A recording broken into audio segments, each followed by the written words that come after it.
দ্বিপক্ষ বিশিষ্ট পর্যায়ে একটি হয় কি সমাজের সর্বস্তরে মানুষের একটা সম্পৃক্ততা তৈরি হয়, সেটা তো অবশ্যই নিশ্চয়ই যত বেশি জনপ্রতিনিধি যুক্ত হবে বা জনগণের সাথে সম্পৃক্ততা তৈরি হবে, সেটি পজিটিভ বিষয়।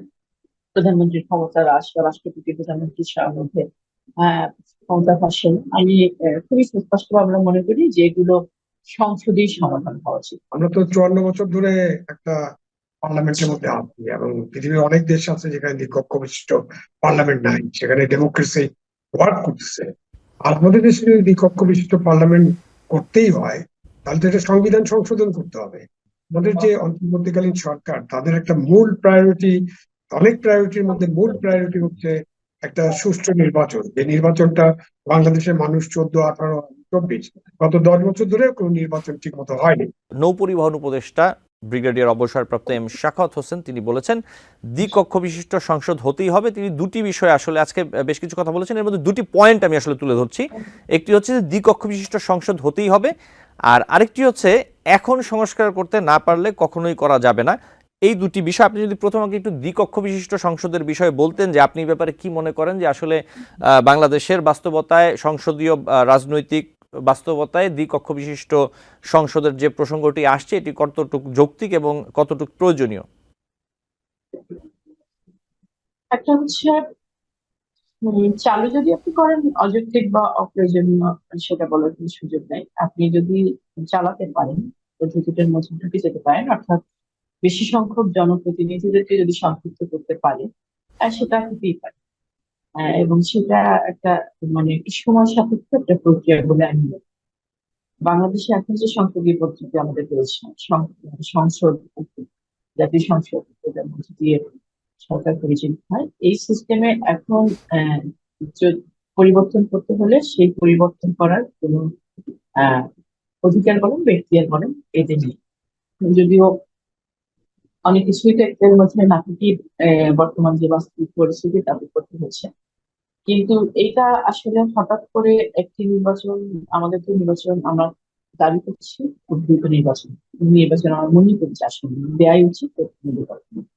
এই সময় আসলে রাজনৈতিক দলগুলোর প্রস্তুতি, জনগণের প্রস্তুতি, এই বিষয়গুলো না থেকে এটা করাটা আমার মনে হয় যে রাজনৈতিক দলগুলোকে তো তাদের প্রতিনিধি দিতে হবে, অথবা রাজনৈতিক দলগুলোকে প্রতিনিধি যদি নাও দেওয়া হয়, যে নিম্নপক্ষ যদি অন্যান্য অংশের প্রতিনিধিত্ব থাকে, সুশীল সমাজ বলেন, সমাজের অন্যান্য অংশ বলেন, তাদের যদি প্রতিনিধি থাকে, সেটা যে একটা প্রস্তুতি, সেটা যে একটা সম্পৃক্ততা রাজনৈতিক দলগুলোর সাথে বা রাষ্ট্র পরিচালনার সাথে, সেই বাস্তবতাটা বা পরিস্থিতিটা কিন্তু আমাদের দেশে প্রস্তুতিটা এখন শুরু হয়।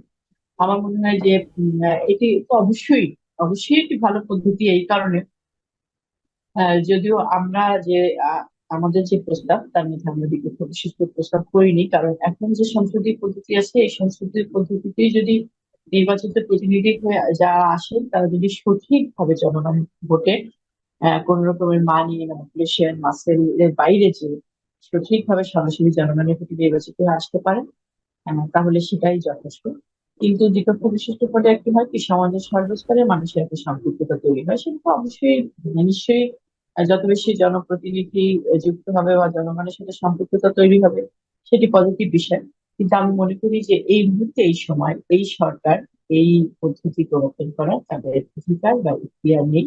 তাদের উচিত খুব দ্রুত নির্বাচন দেওয়ার, যে পদ্ধতিতে সংসদীয় পদ্ধতিতে হয়েছে সেটা নির্বাচন করা। কিছু সংস্কারের প্রস্তাব যেমন যেমন ওনারা করেছিলেন আগে, প্রধানমন্ত্রীর ক্ষমতা হ্রাস বা রাষ্ট্রপতি প্রধানমন্ত্রীর মধ্যে আহ ক্ষমতা ভাষণ আমি খুবই সুস্পষ্ট আমরা মনে করি যে এগুলো সংসদেই সমাধান হওয়া উচিত, নির্বাচিত প্রতিনিধিদেরই করা উচিত।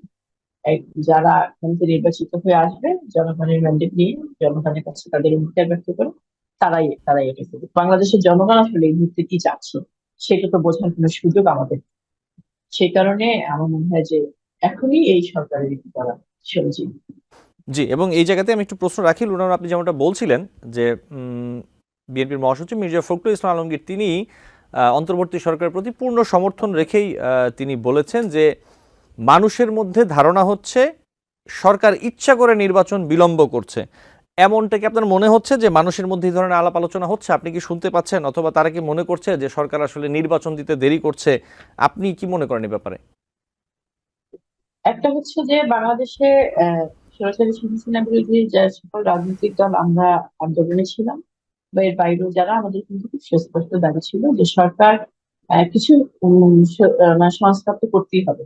এক ধরনের তো আসলে ভিতর থেকে ক্ষয়ে গিয়েছে আমাদের সকল ব্যবস্থাগুলো, বিচার ব্যবস্থা বলেন, আইনি ব্যবস্থা বলেন, নির্বাচনী ব্যবস্থা বলেন। সেখানে খুব প্রয়োজনীয় একদম একটি সুষ্ঠু নির্বাচন হওয়ার জন্য খুব প্রয়োজনীয় সংস্কারগুলো করে একটা নির্বাচনের রোডম্যাপ ঘোষণা করুক, এটি কিন্তু বাংলাদেশের মানুষের সর্বস্তরের মানুষের দাবি।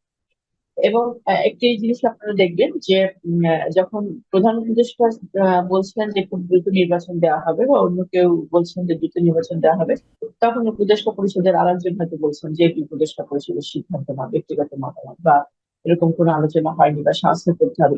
এরকম যখন একটা দোদুল্যমান পরিস্থিতি তৈরি হয় এবং দৃশ্যমান হয়, তখন জনমনে এই আশঙ্কাটা হওয়া খুব স্বাভাবিক।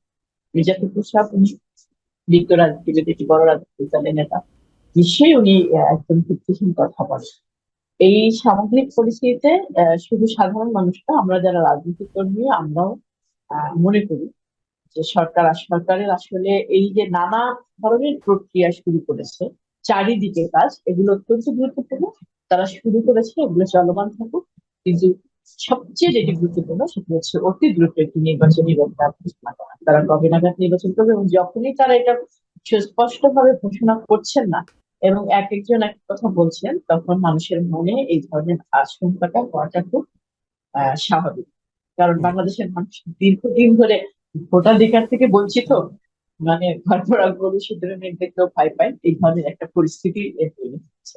জি এবং একটি অনির্বাচিত সরকার এবং কোনো রাজনৈতিক রূপরেখা ছিল না, তাদের কোনো কমিটমেন্ট ছিল না জনগণের কাছে। আহ বা আমাদেরও তেমন, মানে সামগ্রিক বাংলাদেশের জনগণের কথা যদি বলেন, কোনো সেরকম পরিকল্পনা ছিল না।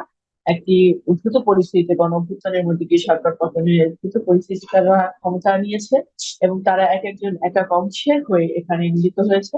কাজে আমি মনে করি যে খুবই গুরুত্বপূর্ণ সংস্কার পরিবর্তন ছাড়া আর কোথাও তাদের হাত দেওয়া উচিত না। তাদের উচিত খুব দ্রুত একটি নির্বাচন দেওয়া। এবং এটি শুধু আমি মনে করি সেটা না, জনগণ আমাদের জনগণের এটাই দাবি। জি, আপনাকে ধন্যবাদ। আমি আবুল শহীদ খান, একই বিষয়ে আপনার কাছে একটু আসি। আপনাকে আমি একটু ছোট করে বলি। বিষয়টা হচ্ছে যে নৌপরিবহন উপদেষ্টা ব্রিগেডিয়ার অবসরপ্রাপ্ত এম শাখাওয়াত হোসেন তিনি বলেছেন, বেশ কয়েকটি কথা বলেছেন। আমি দুটি পয়েন্ট যেটি বলেছিলাম লুনানুরকে আপনাকে একটু তুলে ধরি, সেটি হচ্ছে যে দ্বিকক্ষ বিশিষ্ট সংসদ হতেই হবে, এবং তিনি আরেকটি বিষয়ের উপরে জোর দিয়েছেন যে এখন সংস্কার করতে না পারলে কখনোই করা যাবে না।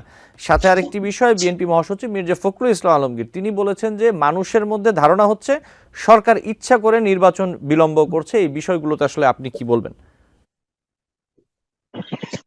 দেখেন, দ্বিকক্ষ বিশিষ্ট পার্লামেন্ট হতেই হবে, এই হতেই হবে এর মধ্যে একটা এমন কথা যে মানে এটা না হলে মনে হয় আমরা তো 54 বছর ধরে একটা পার্লামেন্টের মধ্যে আছি, এবং পৃথিবীর অনেক দেশ আছে যেখানে দ্বিকক্ষ বিশিষ্ট পার্লামেন্ট নাই, সেখানে ডেমোক্রেসি ওয়ার্ক করতেছে। আর আমাদের দেশে যদি দ্বিকক্ষ বিশিষ্ট পার্লামেন্ট করতেই হয়, তাহলে তো এটা সংবিধান সংশোধন করতে হবে। সংবিধান সংশোধন করার ইয়েটা মানে তাদের যে অধিকার, সেই অধিকারটা তো পার্লামেন্টের, তাদের দায়িত্ব। এটা তো অন্তর্বর্তীকালীন সরকার সংবিধানটা সংশোধন কিভাবে করবে। সুতরাং এটা একটা সুপারিশ হতে পারে ভবিষ্যতের জন্য। আমরা বাংলাদেশে একটা দ্বিকক্ষ বিশিষ্ট পার্লামেন্ট দেখতে চাই, এটা একটা সুপারিশ হতে পারে, এ ব্যাপারে কোনো অসুবিধা নেই। কিন্তু হতেই হবে, না হলে নির্বাচনে যাওয়া যাবে না। তখনই ওই যে ফখরুল ইসলাম আলমগীর সাহেবের যে সন্দেহ, অবিশ্বাস, সেটা দানা বেঁধে ওঠে। যেমন এই আপনার ভোটারদের বয়স 17 বছর করা যায় কিনা, এটা একটা আলোচনা আসছে। জি কিন্তু আমাদের সংবিধানে ভোটারদের বয়স 18 বছর করা হয়েছে, এবং 18 বছর হলে ভোটার হবেন। এবং আমাদের অ্যাডাল্ট এজ যেটা হয় সেটা 18 বছর। তো 18 বছর না হলে আমাদের নারীদের আমরা বিবাহ দিতে নিষিদ্ধ করেছি। তাদের সব দিক বিবেচনা করে একটা 18 বছর ঠিক করা আছে, এটা চেঞ্জ করা যাবে না, পরিবর্তন যোগ্য না এমন না। বাট এই মুহূর্তে তো আমি এই পরিবর্তনটা করতে পারবো না। আমাদের এখন যেটা দরকার সেটা হলো যে আমাদের যে অন্তর্বর্তীকালীন সরকার, তাদের একটা মূল প্রায়োরিটি, অনেক প্রায়োরিটির মধ্যে মূল প্রায়োরিটি হচ্ছে একটা সুষ্ঠু নির্বাচন। যে নির্বাচনটা বাংলাদেশের মানুষ 14, 18, 24 গত 10 বছর ধরে কোনো নির্বাচন ঠিক মতো হয়নি। নির্বাচন ভুলণ্ঠিত করা হয়েছে, নির্বাচনী ব্যবস্থা ভেঙে চুরে একাকার করে দেওয়া হয়েছে, এবং ক্ষমতায় থাকার জন্য পুরো নির্বাচনী ব্যবস্থাটাকে একটা শাসক দল নিজেদের নিয়ন্ত্রণে নিয়ে নিয়েছিলেন। সেখানে আমাদের একটা ভালো নির্বাচন করতে হবে। ভালো নির্বাচন চাই আমরা নাগরিকরা, একটা অবাধ, সুষ্ঠু, স্বচ্ছ, ভয়ভীতিহীন, উৎসবমুখর নির্বাচন। এখানে ভোটাররা ভোট কেন্দ্রে যাবেন, ভোট দেবেন, ভোট দিয়ে বাসায় ফিরবেন নিরাপদে, এবং ভোট কেন্দ্রে ভোট গণনা হবে। জনগণ মানে ভোটাররা যাকে পছন্দ করবেন, যে দলকে ভোট দেবেন, সেই দলকে দায়িত্ব দিয়ে তারা সরকার গঠন করবেন। এই কারণে যে সমস্ত সংস্কার দরকার, সেই প্রয়োজনীয় সংস্কারগুলো তো করতে হবে। এখন ধরেন আমরা নির্বাচন কমিশনকে নিয়ে যদি আলোচনা করি, বাংলাদেশের নির্বাচন কমিশন তাদের কাছে যে সংবিধান এবং বিধিবিধান এবং যে আইন তাদেরকে সুরক্ষা দিয়েছে, এরকম সুরক্ষা, এরকম আইন, এরকম বিধিবিধান পৃথিবীর আর কোনো নির্বাচন কমিশনকে দেওয়া হয়নি। ইভেন আমরা ভারতের কথা আলোচনা করি, ভারতের নির্বাচন কমিশন এত আইনি সুরক্ষা পায়নি। তারপরে ভারতে ভালো নির্বাচন হয়। আমরা টিএন সেশনের উদাহরণ নিয়ে অনেক সময় আলোচনা করি। তো আপনি এত কিছু থাকার পরে নির্বাচনটা সুন্দর হয় না কেন? তাহলে আমাদের গোড়ায় হাত দিতে হবে যে আমাদের আইন থাকা সত্ত্বেও, আমাদের বিধিবিধান থাকা সত্ত্বেও যাদেরকে দিয়ে নির্বাচন কমিশন নির্বাচনের কাজটা করেন, এটাও বলে রাখা প্রয়োজন যে পৃথিবীর কোনো নির্বাচন কমিশনের কিন্তু এত লোক বল থাকে না যে তারা একাই সব নির্বাচনগুলো করবেন, এবং প্রয়োজন নাই।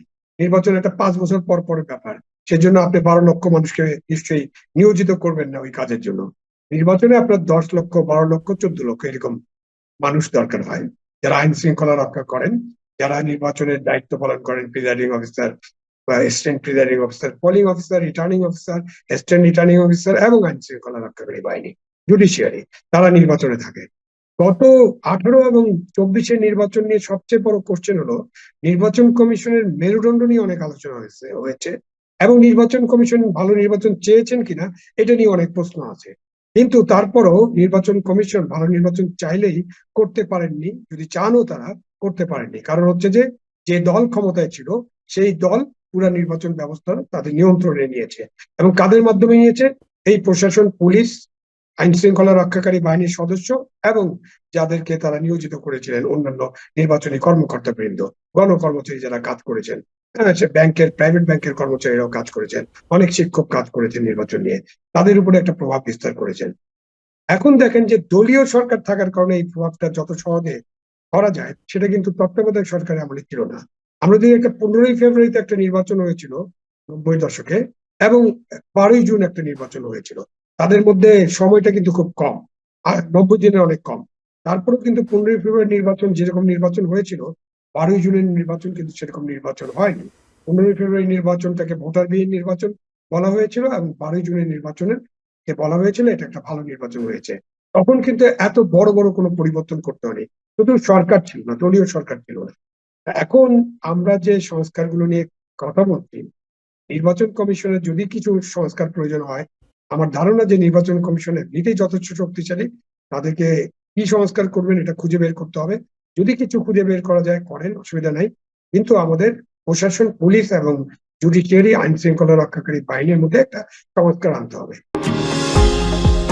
নিউ ইয়র্ক থেকে সম্প্রচারিত TVN 24 টেলিভিশন বিশ্বজুড়ে বাঙালির কণ্ঠস্বর।